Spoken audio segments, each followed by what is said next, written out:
Ayan, ito sa bahay pa wala mga ginagawa. Ba't sa school, wala naman din masyado kumadaan? Pangit. Ito sa mga cellphone. Pero pag napusan mo mga yan.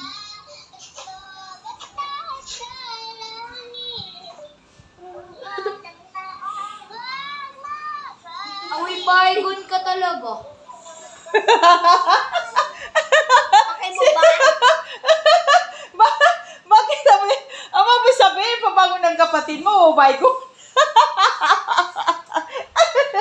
Salbay. Nag-lotion lang kasi ako, huwag ka bida-bida. Tama, no? Nag-lotion ko na. Anong pakialam mo kung nag-lotion ako?